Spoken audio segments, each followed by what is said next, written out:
वृद्धावस्था से क्या घबराना, वैराग्य की वृद्धि।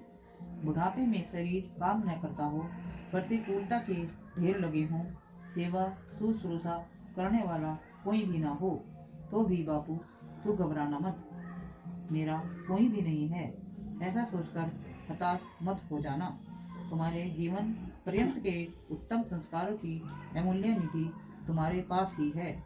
जीवन के अंतिम समय में तुम्हारी भावनाएं ही तुम्हारे शांति प्रदान करने वाली है, इसलिए उन पर ही अपना ध्यान केंद्रित करो। शरीर के ममत्व तो छोड़ना ही है, उससे ममत्व किया किया क्या जाए, ऐसा इस शरीर में है ही क्या। फिर इस शरीर की सेवा करने वाला कोई हो या न हो, उसकी क्या चिंता। अरे बापू, आत्मा की चिंता करो, जिससे तुम्हारा भविष्य उत्तम बने।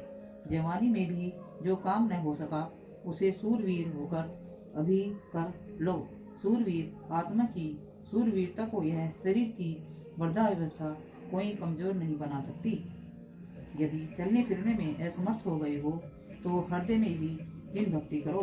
पंच परमेष्ठी भगवंतों को याद करो, मुनि पद की भावना करो, शांति की क्षण भंगुरता और आत्मा की नित्यता का विचार करके वैराग्य की उत्तम भावना करो। बस तुम्हें कोई दुख नहीं रहेगा। अंदर में जिन भावना है, तो बाहर की प्रतिकूलता क्या बिगाड़ सकती है। इसलिए खेद छोड़ो और प्रसन्न चित्त से आत्मा की साधना करो। हे मुमुक्षु, जीवन में महावीर शासन को पाकर अब खेद खिन जीवन जीना नहीं है, आनंदमय जीवन जियो।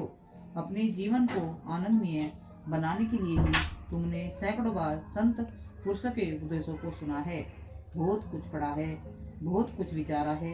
अरे ऐसे आनंद को साधने के अवसर पर खेद कैसा। मुमुक्षु को भी तो जिना निजानंद की प्राप्ति के अवसर में परम उत्साह होता है।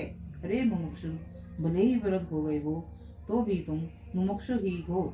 शरीर भले कमजोर हो गया, लेकिन उसमें मुमुक्षुपने के उत्साह को ढीला मत करना। जवानी नष्ट होकर वृद्धावस्था आ गई, परंतु उससे तुम कोई मुमुक्षु नहीं मिट गए। केवल मोक्ष की ही जिसे पर अभिलाषा रह गई हो, ऐसे मुमुक्षु जीव को फिर खेद किस बात का। अरे जगत में ऐसा कौन सा दुख है जिसके कारण तुम्हें खेद करना पड़े। सुनो भाई, तुम्हारे लिए तो अब आत्मा को साधने का महा आनंद प्रसन्न आया है। अतः प्रसन्न चित्त से आत्मा की साधना में लग जाओ। खेद छोड़ो और विचार करो कि तुम्हें जीवन में कैसे सरस देव गुरु शास्त्र मिले हैं, कैसा सरस मार्ग मिला है, और अंदर कितना आनंददायी आत्मा विराजमान है।